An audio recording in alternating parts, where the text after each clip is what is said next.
بسم الله الرحمن الرحيم. الحمد لله رب العالمين، والصلاة والسلام على سيد الأولين والآخرين وحبيب رب العالمين محمد وعلى آله وصحبه أجمعين. اللهم علمنا ما ينفعنا وانفعنا بما علمتنا وزدنا علما وألحقنا بعبادك الصالحين.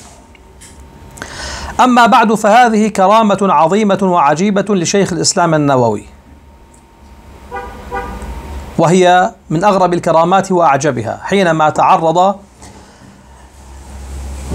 صبي التيك توك السفيه الذي يظن القضية بطول اللحى، تعرض لشيخ الإسلام وانتقصه وغمز في قناته،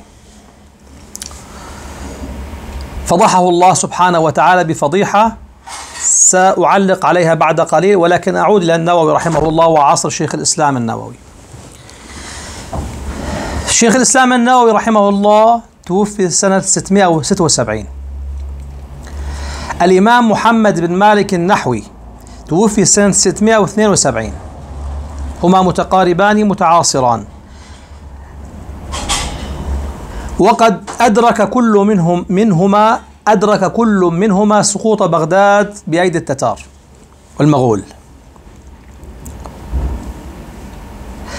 وذهاب علوم كثيرة، فاتجه كل منهما على طريقة كثير من العلماء من أهل ذلك العصر إلى اختصار العلوم وإيجازها، فهم يحاولون أن يجعلوا العلوم تحفظ بسهولة بدون تعب، ولخصوا بذلك المطولات الكبيرة. فالنووي رحمه الله جمع فقه الشافعي واختصر كتب الغزالي في كتابه المنهاج الذي صار عمدة بعد ذلك. والإمام محمد بن مالك النحوي لخص علوم العربية، بل كتاب سيبويه في كتاب الخلاصة الذي سمي بعد ذلك الألفية، وكتب الله له القبول. كثير من النحاة من عصره ومن بعد عصره كان لهم انتقادات ولهم بعض الملاحظات على ألفية ابن مالك، ولكن الله شاء لألفية ابن مالك أن تبقى. هذا شأن الله سبحانه وتعالى، يبقي العمل الخالص كما قال مالك رضي الله عنه حينما قيل له: يا مالك كثرت الموطئات، قال: سيبقي الدهر ما كان خالصا لله تعالى. العلماء الذين كانوا يدرسون كتاب سيبويه بعد عصر ابن مالك بقليل وفي أيامه تركوا كتاب سيبويه وصاروا يدرسون الخلاصة، وآخر من درس كتاب سيبويه وشرحه ثم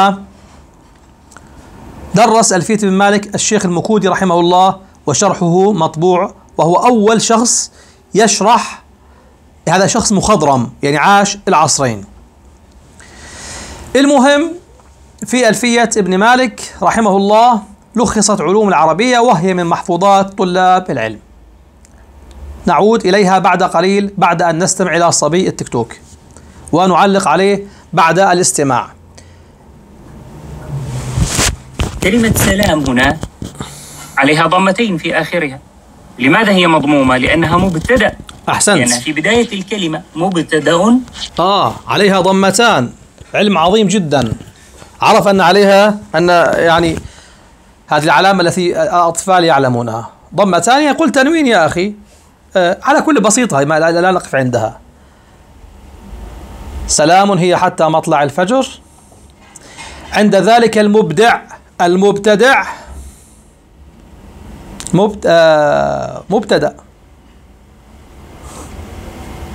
مبتدأ. نرجع لصاحبنا ابن مالك رحمه الله والإمام النووي. بدأ ينظم الألفية، وهذه لها عجائب. الألفية طبعا كل ذلك رويناه بالإسناد، لها عجائب أذكرها بين قوسين للفائدة، ليس فقط حتى يكون الكلام عن صبي التيك توك.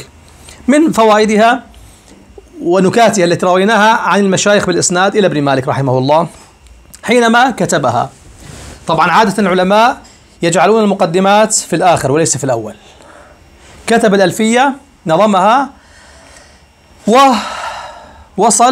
صار ينظم المقدمة، فقال: وأستعين الله في ألفية مقاصد النحو بها محوية تقرب الأقصى بلفظ إلى أن قال ماذا؟ فائقة ألفية ابن معطي. ابن معطي إمام كبير وعالم من علماء النحو. نام الإمام ابن مالك رحمه الله فرأى في الرؤيا ابن معطي ماذا يقول له؟ فائقة بألف بيتي والحي يغلب ألف ميتي. يعني أنت حي وأنا ميت وترد علي، الحي يغلب ألف ميتي.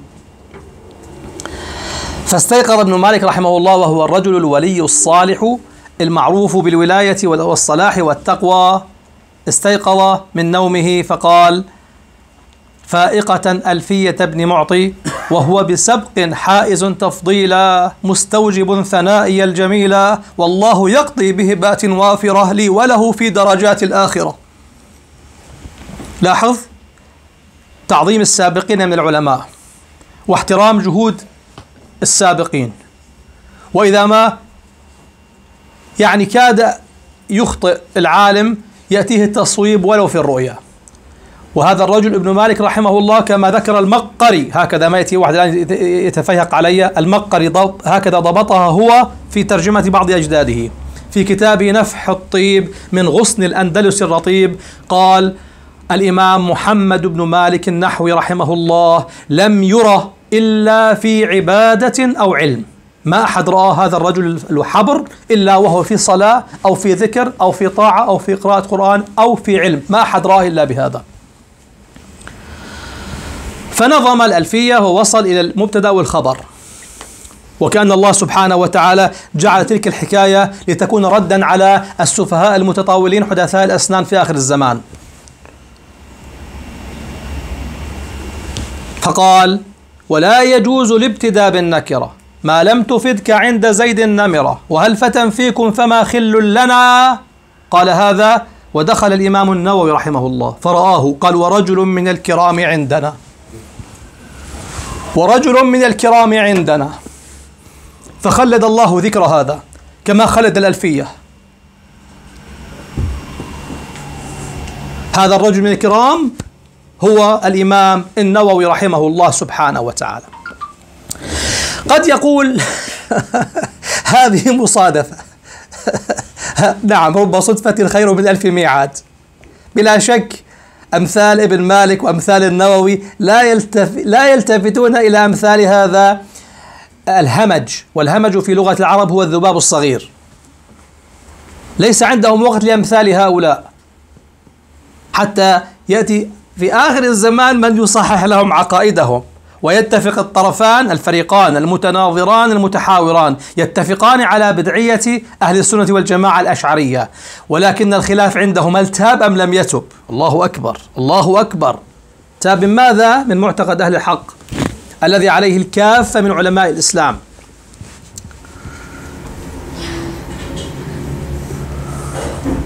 قال علماؤنا، وقد سمعت هذا في بدايات طلبي للعلم، قالوا لنا: من تصدر قبل أوانه فقد تصدى لهوانه.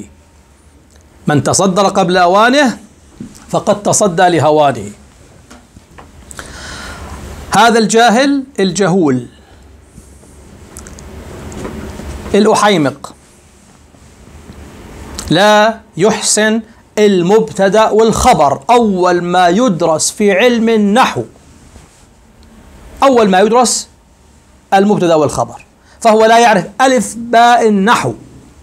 يتكلم عن النووي صاحب تهذيب الأسماء واللغات، وانظروا إلى العظمة في هذا الكتاب وهو يدقق ويحقق، وانظروا إلى أعاريبه في كتبه كيف يعرب، وانظروا إلى ذلك الذي هو حجة الله على خلقه. يعني الله سبحانه وتعالى كيف يعني يحتج على خلقه سبحانه وتعالى. الصوفية لهم فيها مسلك جميل، يقولون الملائكة يعني قالوا: أتجعل فيها من يفسد فيها ويسفك الدماء ونحن نسبح بحمدك ونقدس لك. فالله سبحانه وتعالى حينما يخلق أولياء مثل النووي هذا حجة على الملائكة. شوفوا يا جماعة، شوفوا يا ملائكة، هؤلاء هم الرجال.